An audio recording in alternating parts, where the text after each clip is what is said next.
로마서 7장 14절부터 25절까지 읽겠습니다. 14절부터입니다. 우리가 율법은 신령한 줄 알거니와 나는 육신에 속하여 죄 아래 팔렸도다.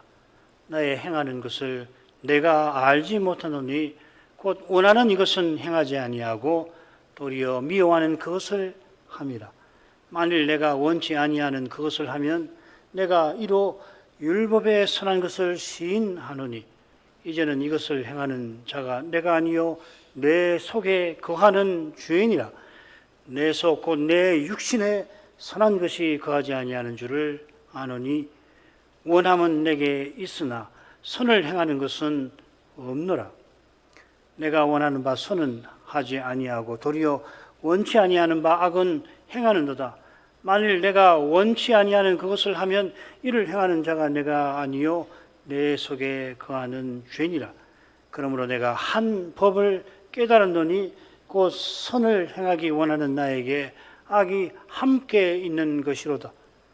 내 속사람으로는 하나님의 법을 즐거워하되 내 지체 속에서 한 다른 법이 내 마음의 법과 싸워 내 지체 속에 있는 죄의 법 아래로 나를 사로잡아 오는 것을 보는도다. 오호라, 나는 곤고한 사람이로다. 이 사망의 몸에서 누가 나를 건져내랴. 우리 주 예수 그리스도를 말미암아 하나님께 감사하리로다. 그런즉 내 자신이 마음으로는 하나님의 법을, 육신으로는 죄의 법을 섬기노라.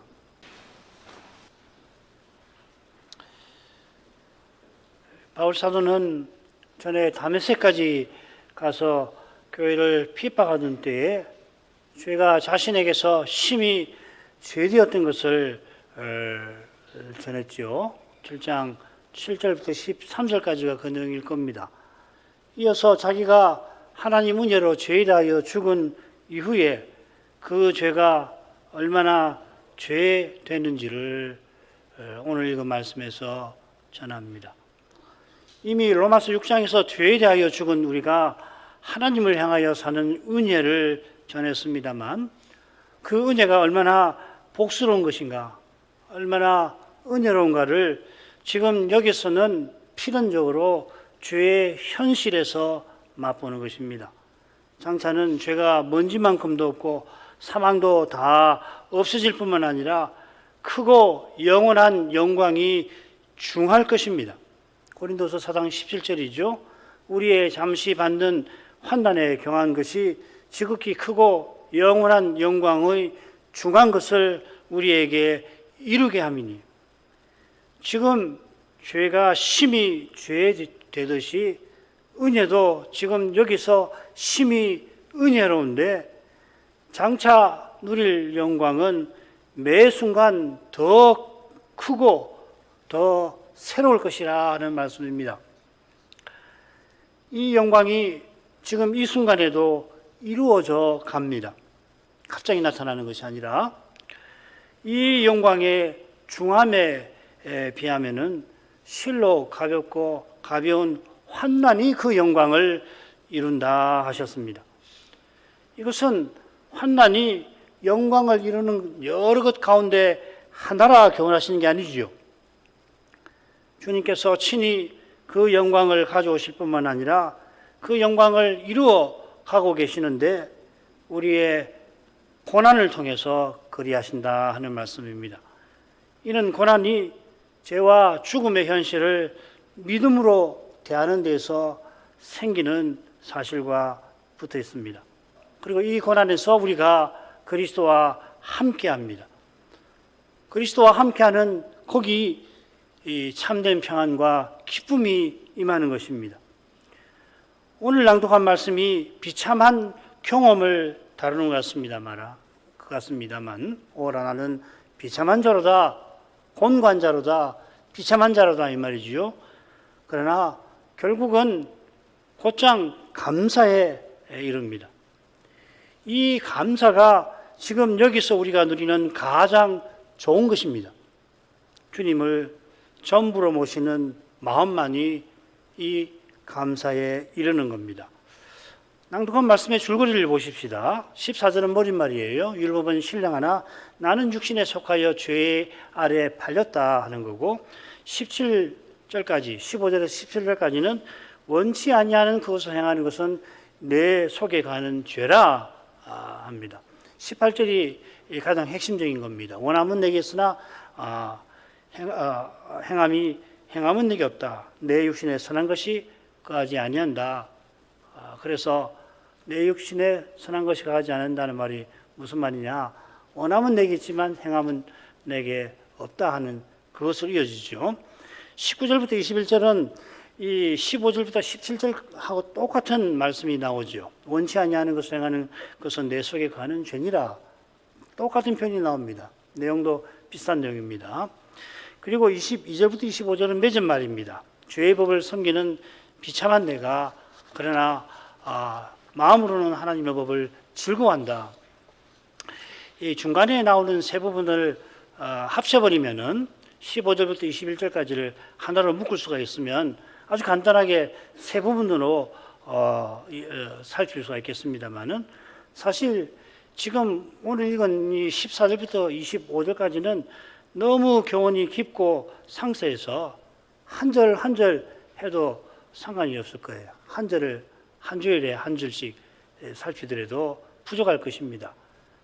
그걸 생각하면 이렇게 다섯으로 나누어도 실은 간단하게 줄거리를 보는 거겠습니다. 우선 가운데 부분과 맺은 말에 보면 육신이라는 말이 두 번 나와요. 이 육신이 머릿말에 나오는 육신에 속하여 하고 붙어 있죠.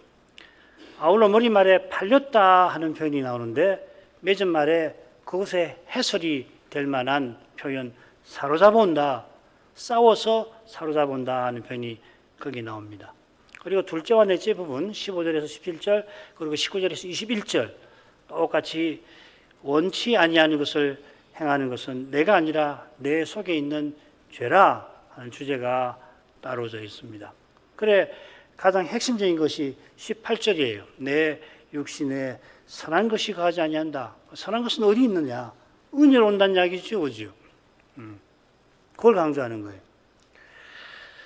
신자도 육신으로 행하여서 심지어 죄의 포로가 됩니다. 그러니까 원함도 행함도 다 은혜에 있다는 말이지요.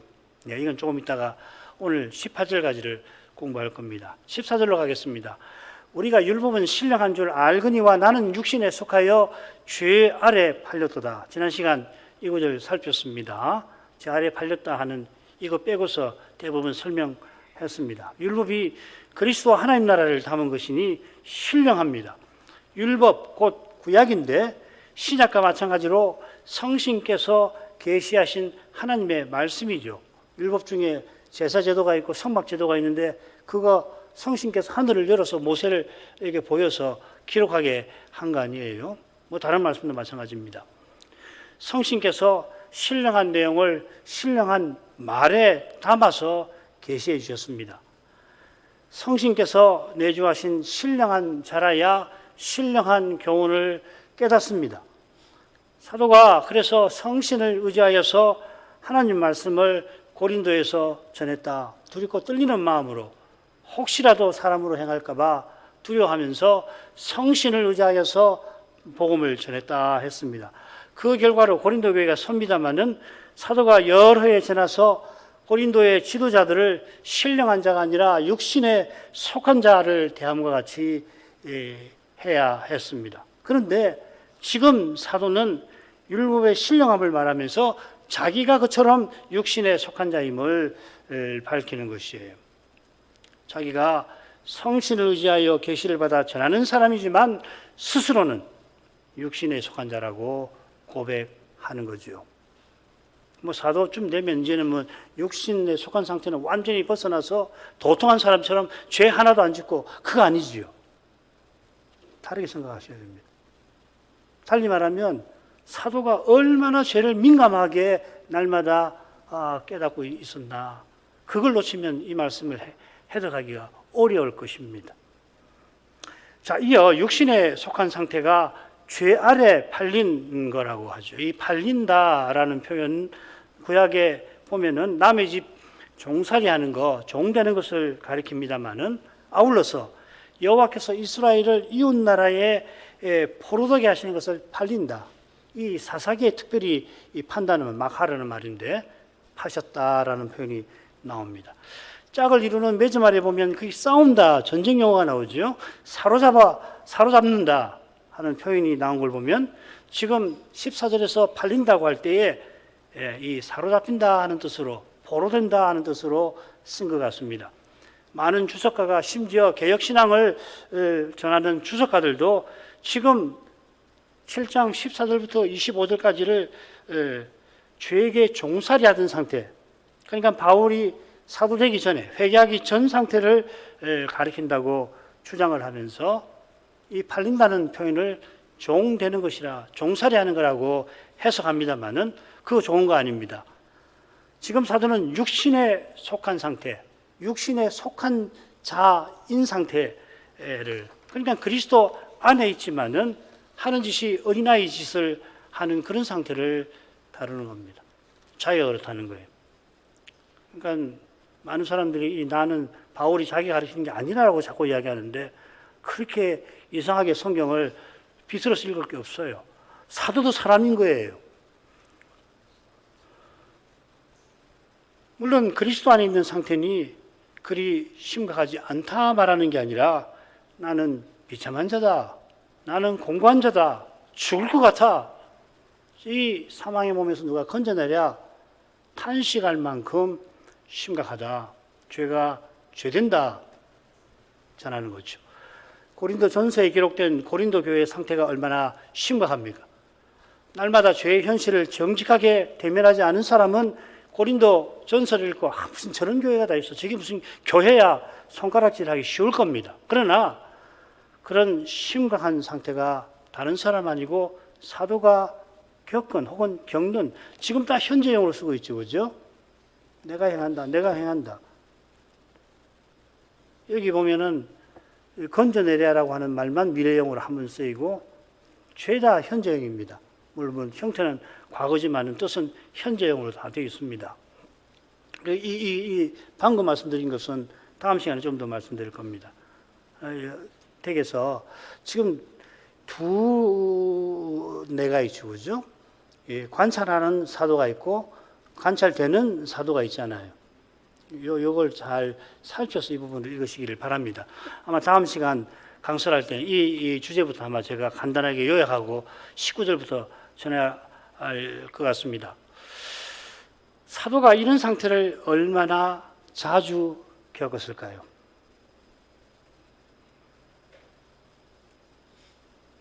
이 물음의 답이 가령 사도가 나는 날마다 죽노라, 또 날마다 모든 교회를 위한 염려로 짓눌린다 고백한 말씀에서 이 문제의 답을 찾을 수 있을 것 같아요. 날마다 죽는다, 날마다 모든 교회를 위한 염려로 내 마음이 짓눌린다, 이렇게 고백하는 사도를 향하여 감히 손가락질할 수 있는 신자 아무도 없을 겁니다. 훌륭하시다, 위대하시다 그러시죠. 다 그렇게 생각하실 거예요. 누가 사도처럼 날마다 그렇게 짓눌려 살 것이며 사도만큼 날마다 고난의 죽음을 겪습니까? 사도가 날마다 겪는 이 죽음이 죄와 무관한 죽음입니까? 모든 교회를 위한 염려가 교회에 들이닥친 죄의 현실과 딱 붙어 있는데, 그렇지 않으면 뭐 염려할 게 뭐가 있어요? 기쁘죠. 저게 복음이 전파되어서 믿는 사람이 저렇게 활발하게 주를 고백하고 예배하고 선을 행하더라, 뭐 염려할 것이 없죠. 염려라는 것은 그 교회에 죄의 현실이 들이닥친 심각한 문제가 들이닥친 것을 가리키는 거 아닙니까? 그런 현실이 사도의 길에 그림자처럼 따릅니다. 사도처럼 날마다 죄의 현실에 정직하게 대면하는 이가 결코 많지 않을 겁니다. 많기보다는 정반대 아닐까요? 대개는 숨길 수가 없고 감당할 수 없는 그런 결과가 벌어져야 비로소 어쩔 수 없이 죄를 대하지 않습니까? 안 믿는 사람은 뭐 틀림없고요. 신자는 어때요? 나의 하루에서 죄는 어디에 있습니까? 나는 하루 동안 죄에 대해서 얼마나 생각을 해봅니까? 이렇게 스스로 묻고 답하시면 좋겠습니다. 그런 일이 용케 일어나지 않으면은 실은 그런 심각한 문제가 일어나도 못 보고 겉으로만 이 책임질 일이 별로 생기지 않고 정말 부끄러운데 주님이 보실 때는 너무도 부끄러운데 사람이 볼 때는 뭐 부끄러운지도 모르고서 착각하는 거죠. 그런 일이 용케 일어나지 않으면 그러면 어떻게 됩니까? 남의 눈에서 피를 찾는 그런 교만한 데 떨어지기가 얼마나 쉽습니까? 이런 태도로는 지금 사도의 고백을 헤아리기가 매우 힘들 것입니다. 사도가 주님의 교훈대로 날마다 자기를 부인하며 죽음의 고난을 겪었을 텐데, 자기를 죽이는데, 자기를 부인하는 자기를 죽이는 건데, 죽음을 맛봐야 될 거 아니에요? 그런 것이지. 무슨 자기 부인이 안락한 의자에 앉아서, 아상은 이런 거겠군. 이런 거, 자기를 드러내면 안 되지. 뭐 그런 정도 아니지 않습니까? 치열한 몸부림 아니겠어요? 정말 자기를 죽여버려야 되는 거거든. 자기를 죽이는데 고통도 없고, 그게 무슨 자기 부인이겠습니까? 자기 부인을 해보신 분들은 아실 겁니다. 그 죽음이 이 사망의 몸에서 누가 나를 건져내랴 하는 탄식과 붙어 있을 겁니다. 이걸 제대로 헤아려야 죽음의 고통을 토로하는 탄식에서 즉시로 사도가 감사로 나가는 그것을 볼 때, 이 사람 정서적으로 결함 있는 사람 아닌가? 그렇게 말하는 사람들이 있는데 얼토당토 않지요. 오히려 이 사도를 본받으려고 하는 심정에 이르게 될 것입니다. 죄가 신자의 삶에도 이렇게 심각합니다만은, 그러나 죄에 팔린 상태는 죄에게 종로로 사는 것과는 분명 다릅니다. 죄에게 종로로 사는 것은 기꺼이 이 죄를 주인으로 섬기는 겁니다. 반면에 죄에게 포로 잡힌 상태는 오늘 살피는 것처럼 원치 아니하는 것을 어쩔 수 없이 하는, 그렇게 하고 있는 자기를 보고서 이게 무슨 일이지 이게 도대체? 내가 원치 아니하는 것을 하고 있는 것을 보고서 이게 뭐야? 내가 알지 못한단 말이 그 말이죠. 그런 겁니다. 이 차이가 결코 작지 않지요. 이 차이는 하나님 은혜에서만 생기는 겁니다. 이런 점에 비춰서 죄가 심히 죄되는 것은 사람의 생각과 경험을 훌쩍 넘어서는 겁니다. 어떤 신학 이론도 그 죄됨의 심함을 다 담아내지 못할 겁니다. 장차 영원한 불에 들어가면 그 심함을 거기서는 제대로 헤아리겠죠. 이것이 은혜 아래 있는 우리와 전혀 상관없을 것이지만은 지금 여기서는 죄되는 것을 우리가 피하지 못합니다. 매일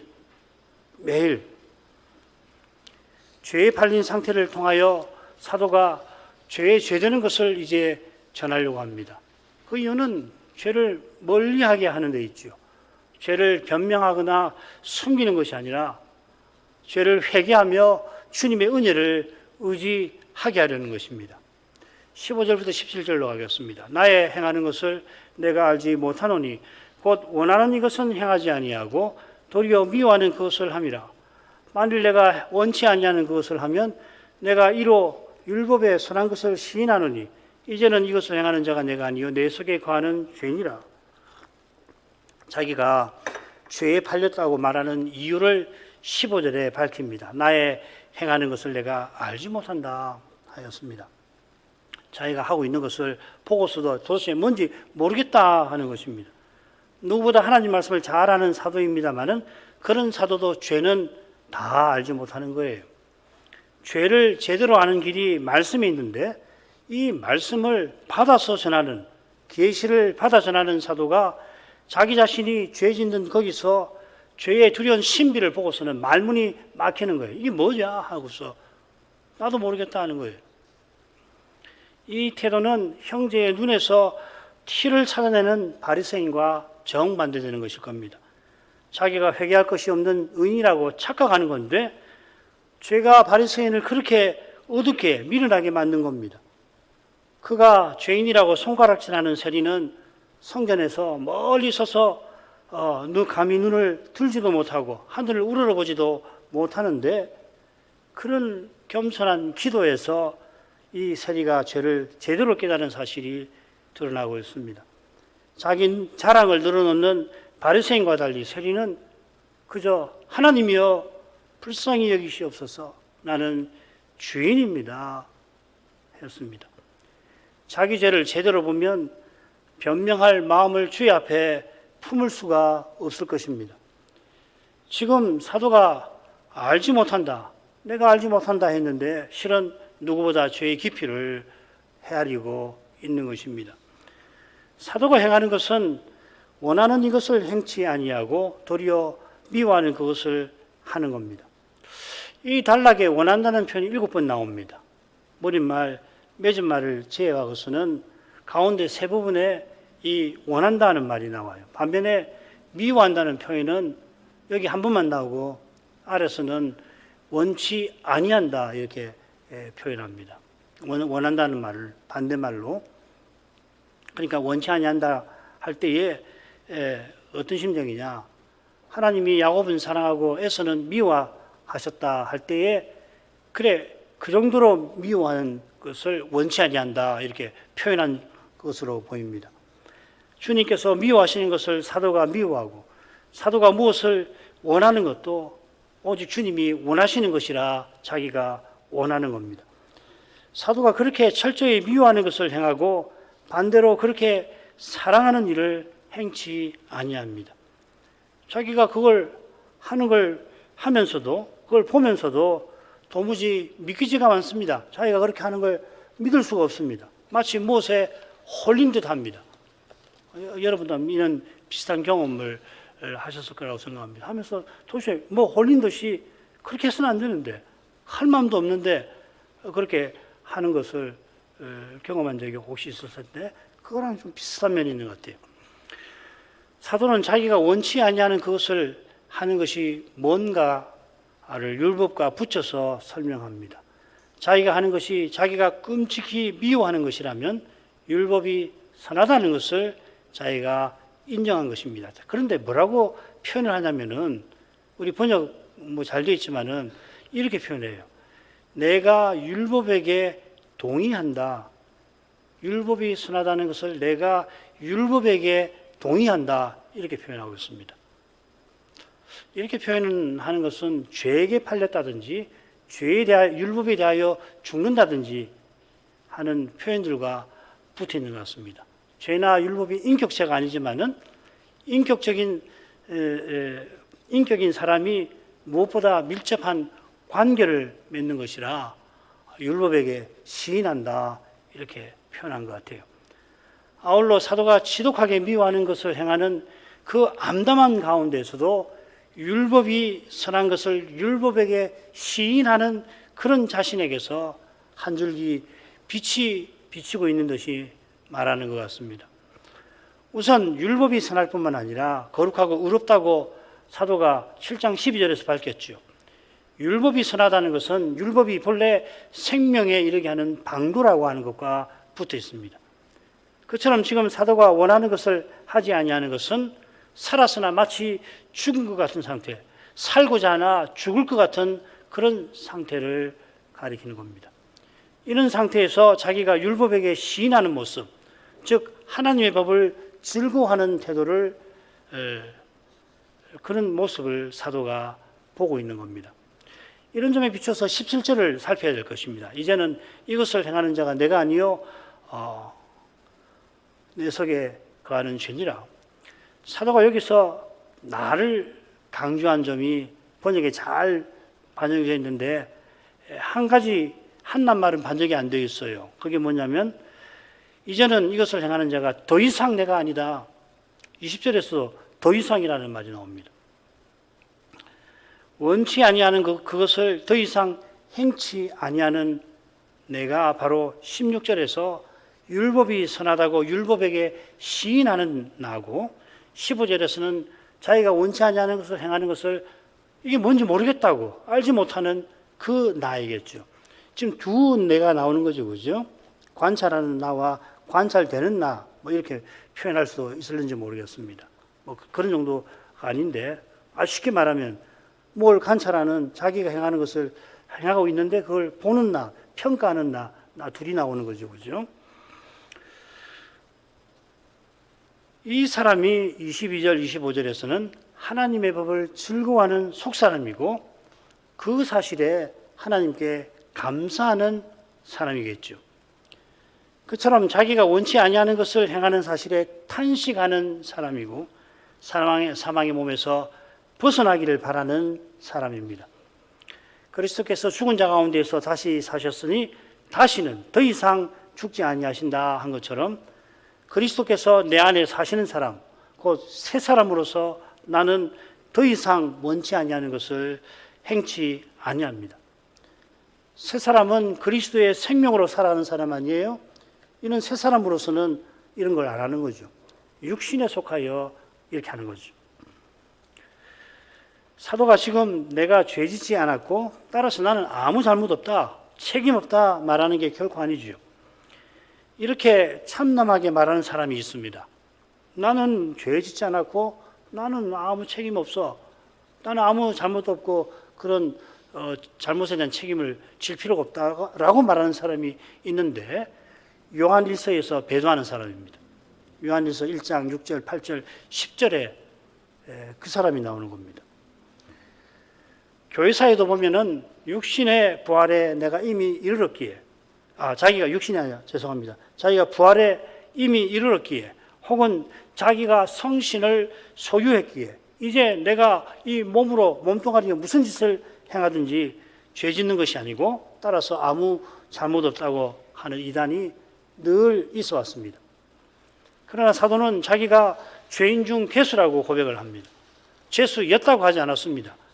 그처럼 사도가 이 단락 맨 처음에 내가 육신에 속하여 제 아래 팔렸다. 내가 팔렸다. 이어서 내가 원하는 것을 행하지 아니하고 미워하는 것을 내가 행하고 있다 시인했습니다. 지금은 이를 행하는 것은 내 안에 거하는 죄라. 내 밖에 있는 죄, 나와 상관없는 죄가 아니라 내 안에 있는 죄라는 것. 내 죄지요, 결국. 이는 신자가 되었어도 죄악된 본성이 남아있어서 생각과 말과 행위로 날마다 하나님의 계명을 범하는 사실을 가리킵니다. 하일비 유르문답 또 소일문답에 이런 표현 나오죠. 이 죄악된 본성이라고 하지 않았습니까? 이 본성이 뭡니까? 본성은 성격이나 기호나 재주나 혹은 다른 무엇보다 나를 이루는 그 무엇이죠, 그죠? 뭐 성격도 나를 이루는 나와 상관없는 성격도 나를 일정하게 이룰 겁니다. 요즘 MBTI 같은 것이 유행하는데 그거보다 훨씬 나를 이루는 게 본성 아니에요. 이 성격이라는 건 바뀔 수 있고 상대적이잖아요. 본성이라고 하는 건 변하지 않는 걸 본성이라고 하지 않습니까? 정의상. 날마다 범한다. 우리 신앙 고백서에서 말했는데 조금도 과장이 아닙니다. 날마다 하나님의 계명을 범해요. 그처럼 날마다 하나님의 계명을 완전히 행하지 못합니다. 둘 다 죄 아니에요, 그렇죠? 죄가 무엇입니까? 하나님의 법을 온전히 지키지 않거나 그 법을 어기는 겁니다. 하라고 하는 거 하지 않는 거, 하지 말라고 하는 거 하는 것이 다 죄인데 날마다 우리는 두 점에서 죄를 범하고 있단 말이죠. 날마다. 그런데 어떻습니까? 과연 날마다 내가 이렇게 죄를 짓는구나. 우리가 얼마나 생각하고 있나? 반대로 바울은 사도로서 이 죄를 어떻게 생각하고 있나? 어떻게 살았겠나? 왜 날마다 모든 교회에 대한 염려로 그 영혼이 짓눌렸는가? 왜 나는 날마다 죽는다고 이야기를 하는가? 도대체 그분은 죄를 어떻게 생각한 건가? 마찬가지로 항상 기도하라. 쉬지 말고 기도하라. 그게 매 순간 죄와 죄 현실에 믿음으로 대면하니까 나오는 고백이거든. 그렇게 안 하면은 쉬지 않고 기도 못 해요. 기도가 안 됩니다. 필요할 때만. 그러니까 참 사도가 이래서 위대했던 거구나 하는 걸 느끼게 되지 않습니까? 사도는 내 속에 거하는 죄라고 고백합니다. 이 거한다는 표현이 성신께서 내 안에 계시는 사실에 쓰이는 똑같은 말입니다. 8장 가면 그 말을 씁니다. 성신께서 내 안에 거하시면서 늘 나를 위하여 간구하시죠. 얼마나 성신이 나를 위해서 기도하실까요? 하루에 얼마나? 하늘의 주님은 날마다 나를 위해서 얼마나 기도하고 계실까요? 나를 위해서는 기도하실 필요가, 오늘은 뭐 주님께서 나를 위해서 기도하실 필요가 없겠구나. 그런 날이 있습니까? 그런 순간이 있습니까? 아니지요.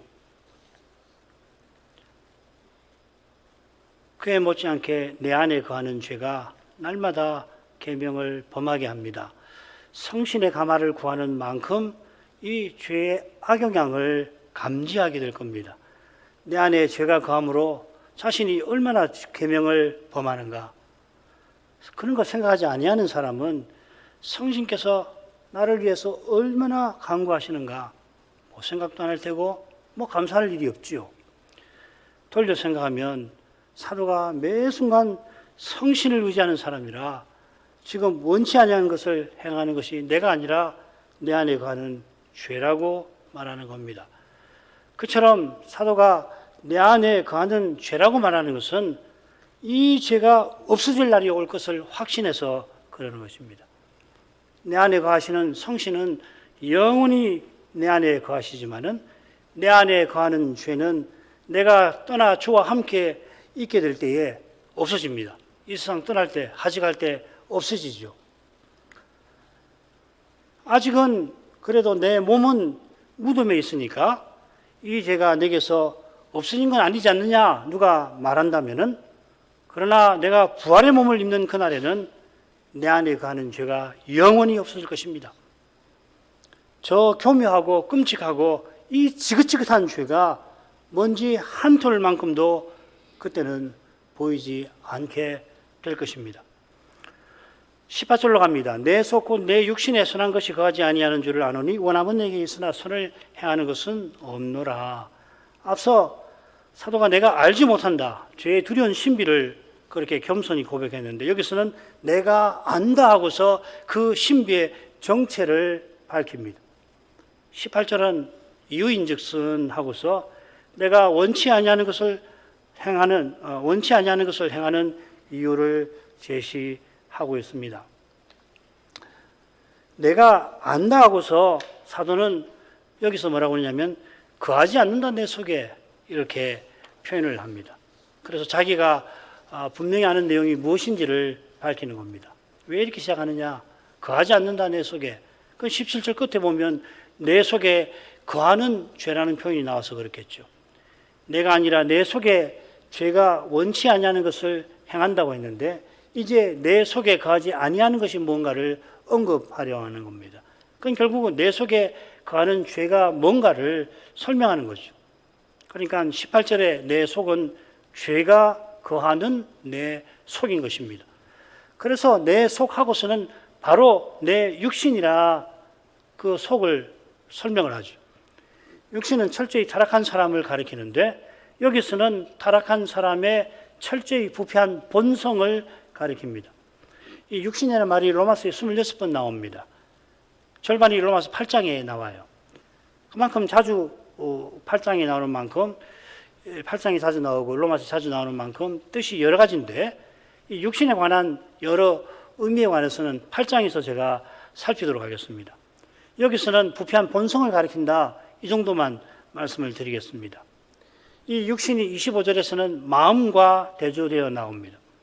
사도가 마음으로는 하나님의 법을 섬기지만 육신으로는 죄의 법을 섬깁니다. 23절에도 비슷한 대조가 나오죠. 내 마음의 법이 내 지체 속에 있는 죄의 법과 대조를 이룹니다. 그러니까 여기 마음은 타락한 이방인의 허망한 마음이 아니라 새로워진 마음, 성신이 임하셔서 새롭게 주신 마음일 겁니다.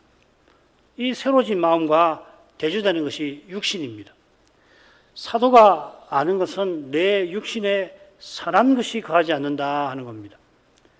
바로 이 19절에서는 선을 내가 원하는 것이라고 표현하죠.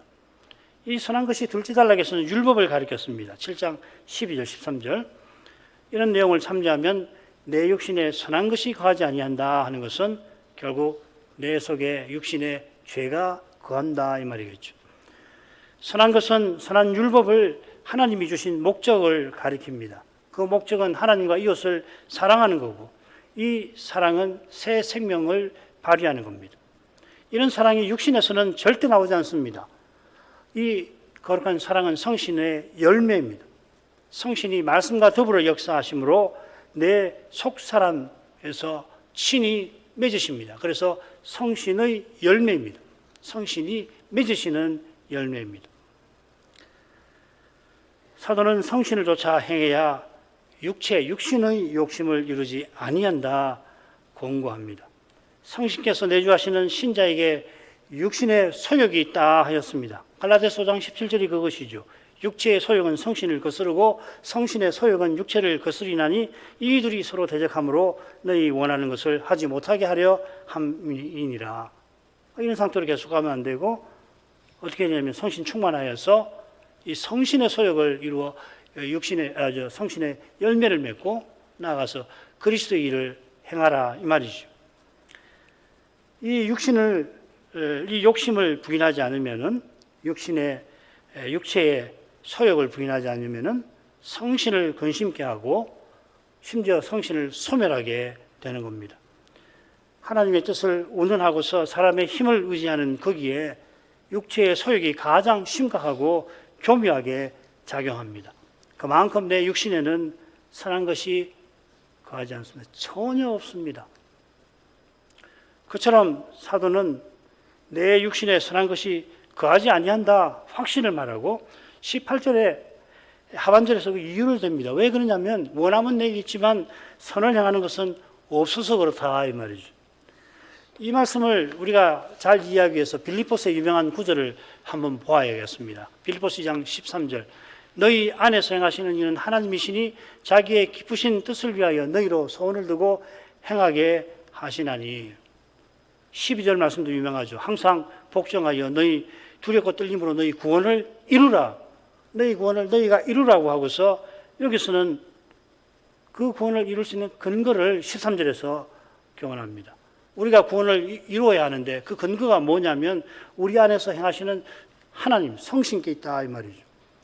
여기 행한다는 말에서 우리가 잘 아는 에너지라는 말이 나왔습니다. 에네르게오라는 말입니다. 하나님께서 구원을 이루는 에너지를 공급하신다는 이야기죠. 그 에너지가 구체적으로 무엇에 대한 에너지냐 할 때에 여기서 두 가지를 이야기하는데 하나님의 뜻을 소원하고 또 행하는 에너지라 이 말이죠. 하나님께서 우리들어 하나님의 뜻을 원하게도 하시고 행하게도 하신다는 겁니다. 그러니까 하나님의 뜻을 깨닫게도 하시는 거죠. 두 가지만 얘기했지만 깨닫는 것도 하나님 하시는 거예요. 하나님의 뜻을 모르는데 하나님의 뜻을 원하게 되지 않습니다. 하나님의 뜻을 아는 힘이 사람에게 없습니다. 고린도전서 2장 14절 육에 속한 사람은 하나님의 성신의 일을 받지 아니하나니 저에게는 미련하게 보임이요 또 깨닫지도 못하나니 이런 일은 영적으로라야 분변함이니라. 로마서 10장에서는 우리가 하나님의 뜻을 아는 과정을 좀 더 자세하게 다루고 있습니다. 하나님께서 종을 세워서 하나님의 뜻을 전하라고 보내시고 전한 뜻을 듣게 하십니다. 보내시고 전하게 하시고 듣게 하시고 깨닫게 하시고 주를 부르게 하시고 믿게 하시고 주를 부르게 하시는 거죠. 하나님의 뜻을 위하여 우리로 소원을 두게 하신다 하는 표현 뒤에 이런 여러 가지 일들이 있는데 하나님이 그 일을 친히 행하시는 거예요. 우리의 구원을 위해서 우리가 기여하는 거 하나도 없습니다. 이런 내용을 참조하면 원함은 내게 있으나 선을 행하는 것은 없다 하는 말씀이 뭔가 좀 더 분명하게 알게 되죠. 그러니까 원함이 내게 있다 한 것은 하나님이 소원을 품게 하셨다 그 말이죠. 내가 스스로 하나님 뜻을 행하리라는 소원을 품었다 하는 말이 아니죠. 만일 그렇게 품은 뜻이라면은, 소원이라면은 필시 사람의 영광을 구하는 마음에서 나온 걸 겁니다. 그처럼 사도가 하나님의 율법, 말씀을 깨닫고서 율법의 정신을 이루려고 한 것은, 이 소원은 그의 육신에서 나온 것이 결코 아닙니다. 25절에서는 그래서 비참하지만 하나님께 감사하는 이유로 나오는 거죠. 마찬가지로 선을 행하는 것은 없다 하는 말씀도 선을 행할 힘과 지혜가 자기에게 있는 게 아니라는 걸 교훈하는 겁니다. 자기 안에서 행하시는 하나님, 성신께 있습니다. 로마서 8장에서 바울은 이 성신 하나님과 관련해서 거룩하게 하시는 은혜를 충실하게 전하게 될 것입니다. 심지어 우리의 기도도 성신의 사역으로 거기 나오죠. 우리는 마땅히 구할 바를 알지 못하나 이런 연약한 우리를 위해서 성신께서 우리 안에서 하나님 뜻대로 우리를 위해서 간구하신다 하지 않았습니까? 기도만큼은 사람이 하는 것이지, 그렇게 생각하기가 쉬워요. 그러나 기도도 성신께서 우리 안에서 간구하시는 사역 덕분입니다. 더욱이 기도는 행위이기에 앞서서 관계입니다. 기도는 하나님께 가까이 나아가는 것입니다. 하나님께서 먼저 우리를 가까이 해주신 사실이 있어서 그래서 우리가 하나님을 가까이 하는 것 아닙니까?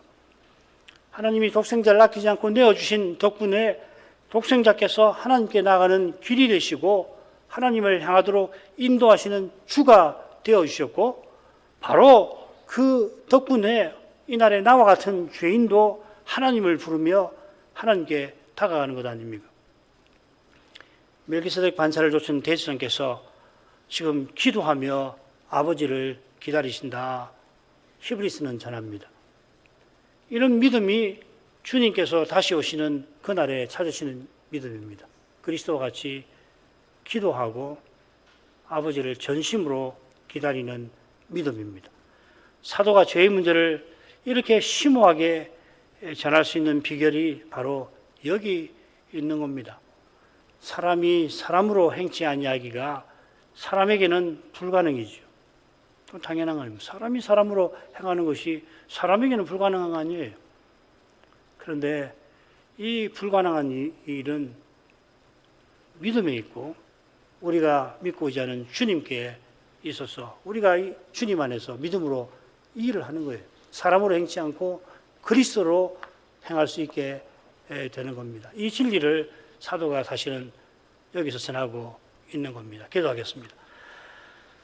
거룩하신 아버지, 바울 사도를 통해서 하나님 은혜와 인생의 죄에 관하여 거룩한 교훈을 가르치셔서 감사합니다. 성신께서 그리스도의 모든 진리 가운데로 사도들을 인도하신 줄 믿습니다. 심지어 바울을 삼층천까지 이끄셔서 거기서 사람의 언어로 담지 못할 그러한 일들을 보게 하셨는데, 이 역시도 주님의 영광과 교회의 유익을 위함인 줄 압니다. 그에게 이런 높은 계시를 주신 까닭에 하나님이 그를 겸손하게 만드셔서 고난을 특별히 주셨습니다. 그 고난을 통해서 그리스도의 능력이 그로부터 그에게서 드러나게 하셨는데, 그 능력이 무엇보다 죄의 교묘하고 끔찍한 것을 식별하고 그 죄의 권세를 이기는 데서 나타난 줄 압니다. 사도가 이렇게 죄를 철저하게 깨닫고서 날마다 자기를 부인한 까닭에 날마다 모든 교회를 위한 염려에 짓눌리는 그런 때에 그리스도의 남은 고난을 자기 육체에 채워간 줄 믿습니다. 사도가 내가 그리스도를 본받은 것처럼 너희도 나를 본받으라 권하였습니다. 사도가 전한 대로 그리스도를 전하고 받는 교회와 신자다웠게 이 사도처럼 그리스도 하는 것을 가장 고상하게 여기고 그리스도의 모든 것을 기꺼이 해로 손해로 여기는 이러한 데 다 이룰 수 있게 해주옵소서.